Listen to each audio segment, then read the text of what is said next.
Guys, I'm here with Will with Bay Marine. So, Will, we've seen your face all over the place, but you are now with Bay Marine on this beautiful boat, and we are getting ready to go on a sea trial.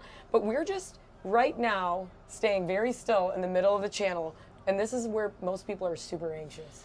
If you could look around right now and see where we are and what my hands are doing, I'm absolutely doing nothing. But we're right in the middle of the fairway with a broadside wind at about 5 knots coming off our port.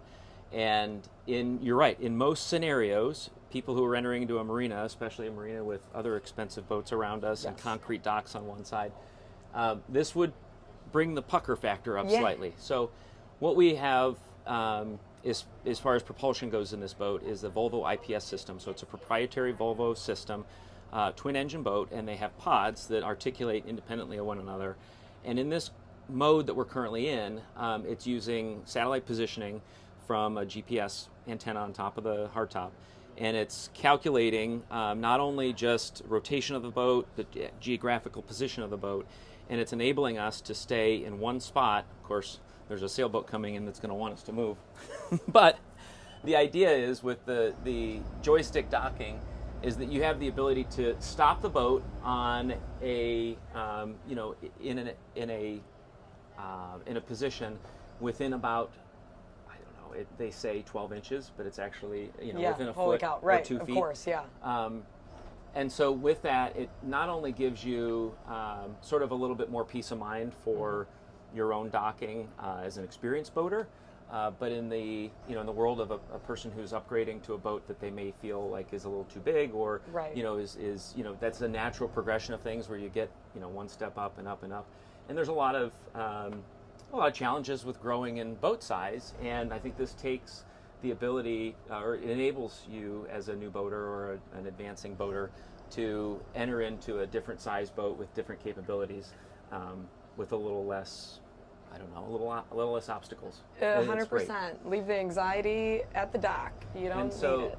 So we can maneuver in a tight space comfortably and with a great degree of precision. So again, with the global positioning satellite antenna on the roof, there's 3 separate antennas in it that give you again, precise locations. And so right now we're just rotating the joystick and kind of pivoting around. Yep. And then once we get into kind of our main fairway here, we can engage just the throttles, and now we're in I would say regular mode, not joystick mode. Idle down the fairway. Yeah. So I feel like with this boat particularly, this almost feels like that perfect upgrade for somebody that's maybe in the 35 range to go into kind of the 40s without that stress of that upgrade, because so many folks sometimes will buy a bigger boat than they're able to really handle, and they end up giving boating up entirely because of a near miss or something like that. And I think what we see here with this technology is that you can literally have the bigger boat minus the anxiety, minus the intensity of what it means to dock this bigger boat. One of the things that we'll show you guys when we get back to the dock, which you showed me when we were getting off the dock, is the ability for the boat to pin itself right to the dock. So if you're single-handing the boat, and you just literally want to bump up next to the dock to remove the tension off the lines, you can do that. You can take this boat out without a whole crew of people. Well, and I am a big proponent of safety, and as much as I think that the stigma of a joystick, right? So there's a lot of people who say it's cheating or whatever. I mean, I'm of the opinion that if I have the tools available to me, I will use every single one of them. Yeah, why and the not? fact that this technology is so impressive, not only does it make things easier, but in my opinion, it actually does make things a little bit safer. So, for instance, Friday we had a pretty windy day. It was blowing northwest at probably 20 knots, and we had a great opportunity to take some folks out for a sea trial, and they were seasoned boaters, and oddly enough, if it was in any different boat, I might have said, okay, let's go, but this is adventure boating, and the docking would be entertaining, more so for me than probably anybody else. Yeah. But what it does is it enables me as a captain to safely get people off the dock and to not worry about relying on somebody that may not have a skill set of grabbing the correct line or Oh my putting the gosh. line on the dock or whatever. That's such And a good point, That's yeah. not a me problem. Or Yes. it's just it's a concept that I'm trying to, it's easier for me to explain to somebody that we're fine. Like, Yeah. sit down, I'll Yeah. take care of it, Yep. and we're good. Trust me on that. Yeah. And so that helps me just feel a little bit more confident when I'm taking a group of people out who I might not know their abilities or skill set. Right. Yeah, a lot of times folks will almost not go out because they don't have that other person that they feel confident Yeah. bringing along, or the person that they're bringing along isn't very confident, and we do different things like, first mate basics, and we're trying to just kind of bridge the gaps for people on like what is the role that somebody in a position next to the captain can play to be helpful. And sometimes it's as simple as just staying out of the way. Right? It's like I've seen people throw their bodies kind of in between trying to stop a boat. It's like you're not going to stop a boat of that size going that speed. You're only going to hurt yourself. So Right. sometimes the best spot for folks is just sitting back and relaxing and allowing some of this equipment to do that work and remove the obstacles, like you said, and the challenges and some of those safety concerns out of the whole Yeah. situation. Trust the technology. Yeah, that's right. And I love that you said embrace it too, because there are certainly a lot of folks that would say, "Oh, that's cheating." It's like, well, whatever. Hey, the technology is certainly upgrading, and if we're not innovating and appreciating it, then yeah, I mean, you can continue to do things harder if you want and live like that if you want. Have fun living We're like not in that. the dark if you want. ages anymore. No, we're not in the dark ages. Let's live with it. And also to that point, it's like, I think it is good. I will just say, I think it is good to know how to drive the boat. And sorry, Siri. It's good to learn how to drive the boat using all of the different tools and getting proficient with all of the different ways, rather than just knowing one way and not being able to do the other way. So learning how to use, your shifters beyond just using how to use your joystick, I think is important too. Well, a big part of what we do in our sales process is education, and so number one, we want the experience at Bay Marine to be easy, right? So we want our customers to enjoy the process. It's a sizable purchase in most cases, and we understand that. And not only do we want it to be easy from like the paperwork and logistics and documentation and all that side, financing if that's the case, but also in the transition from taking delivery of the boat. We have 3 licensed captains and we have 3 employees in Sandusky. Yeah. So every single one of us is capable of handling any of the boats that we operate and sell. And it's fun for me because I know that my teammates are some of the best in the industry, and we are capable of providing the education needed to get people on the water, get them on the water safely, enjoy the experience. And I say it 1,000 times, but like, this is supposed to be fun, right? Right, This shouldn't be stressful. 100%. And boating is fun, and I don't care what boat you're in, fun is fun. So Yes. if you're having fun on the water and you're with your family or with your friends or whatever, the last thing we want that to happen is somebody to be anxious over maneuvering the boat. Right, That should be the 100%. easy part. And you'll get used to it and you get better at it the more and more you do it. So Brenna's going to show you this beautiful view of our lake just outside of Catawba Island Club over here, and a little bit at what we're looking at here. And like I said, the lake has calmed down really nice today. So for those folks that are debating coming out, it's a beautiful day out here for sure. And a really nice ride. Super nice. So this is a 43 Sabre Salon Express. Again, powered by twin Volvo IPS drives, 650 horsepower each. It's a very solid, quiet, smooth running boat. I've got the side door open here. Of course, you hear a little bit of the lake noise, but just a really comfortable, enjoyable boat to operate. The throttle response is especially smooth. Of course, you can feel the ride. You can't necessarily see it, but the ride of this boat is just very effortless. The boat glides through the water. Sabre does such a great job with construction methods, and the infusion process that they use creates a really nice boating platform, not only for just the quietness of it, but just everything about it with ride quality and how it kind of cuts to the water. I mean, there's also the sex appeal factor. It's just a gorgeous boat. It's incredibly beautiful on the water.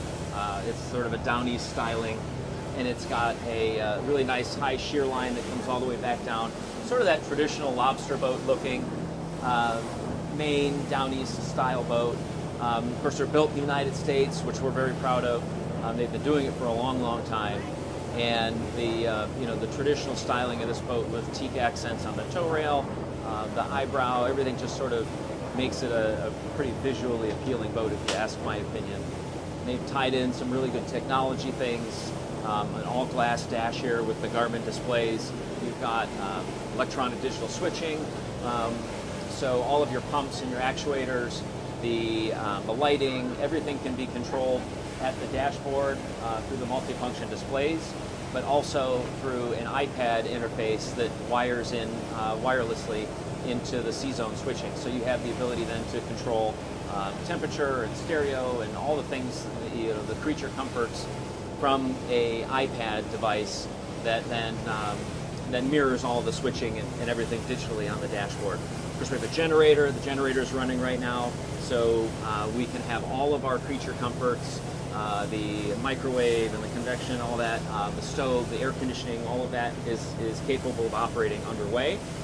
But also if you're on the hook and in a remote area, which is one of my favorite places to be, is I love people, but I also like not being around people with my family. And you can be totally remote in this boat, but yet have all of the things that you might want in in a high-end boat with a lot of features. So you've got your air conditioning and all that at anchor. This is also equipped with a Seakeeper gyro. So the boat has a gyroscopic stabilizing system that gives you the ability to prevent 90% of the roll of the boat. So for those that are seasick, prone, and have some issues maybe getting on the water because of that. Can you explain how that works a little bit for folks that have never heard of this kind of a new feature? I mean, it's new, but it's not that new. It's been around for a little bit, but I think we're starting to see it on more boats. So the Seakeeper gyro system, again, it's American made. It's a really impressive technology that's come out. It's a big metal sphere that's inside of a gyroscope container. It's vacuum sealed. It spins up at 9,000 RPM. And really what it does is as the boat rolls, it sort of uses the weight of the sphere, just like when you were a kid playing with a gyroscope, you could sense that it wants to stay upright. Whenever you move your hand with a gyroscope spinning in your hand, it wants to correct you and bring you back to center. And so this metal sphere spinning in a vacuum at 9,000 RPMs is no different, and it actually integrates directly into the stringer grid. So when the boat rolls one direction, it counteracts that and prevents, again, up to 90% of the roll in a beam C or whatever. And so this boat is equipped with it. You're right. You're starting to see it more on other boats. They actually even make their smallest version will go as far down as like a 23-foot center console. So they can fit these units in some smaller spaces. And we were out on Friday on this boat, I mentioned earlier, in some conditions that were, I would say, less than ideal for most people. And the Seakeeper was spooled up, and I gave a little demonstration. And when you sense that it's off, okay, and I tell somebody, okay, I just turned it on, and the boat parks, and there is just zero roll. Wow. It's this experience where it's like, oh my gosh, like, how did I ever live without this in any boat? Well, and I think with so many folks that I've heard it so many times, they're like, oh no, I get seasick, I don't want to go. It's like we can get more people out on the water when we start removing those things that keep them away from boating, And I think boating is, like you said, it's such an incredible hobby to have, to social distance with your family or hang out with others. But I mean, it's a social thing, but it's also a way for people to just connect with the outdoors and with the water, which is, we're made 70% of water. And if we're not, I think, really grounding ourselves in being outdoors and being exposed to the elements and taking those deep breaths, right? Like there's so much that comes to that with on different levels of just like mental health. it's like this is medicine in its own way, just getting out here, you know. Well, and this So- is something you could do for the rest of your life. I don't see any reason why I won't be boating into Yeah. my, well, Yeah. whatever. yeah, The end stages of life, and we see that quite a bit where we have made friends and lifetime customers that are now in their 70s and 80s, and well, it's just the last boat. Well, no, this is Yeah. the last boat. Well, no, this is the last boat. And I can't tell you how many last boats people have had that have aged into their older Yes. years, and I look at it as an opportunity not only to do this, something I love for the rest of my life, but then again to be able to do it with my family is also important to me. Yeah. Where I don't see any reason why my kids won't continue to do this. Well, and this brings up another good point. A lot of times I think when folks get older and they're recognizing they can't crawl all over the boat with doing all the dock lines and all of this stuff that they have to do in a really quick hurry, what we're going to see here shortly when you dock the boat is the ease of being able to just simply get the boat right to the dock, station it, it's going to hold itself in place, and you can kind of casually just tie the lines up. Easy peasy. Yeah, so even if, you're getting a little bit older and you're thinking you don't want to hurt your knees or all this other stuff that would keep you away from boating, this is definitely something that you can do for the rest of your life. So we're going to tune back in when we get to the dock and show you exactly how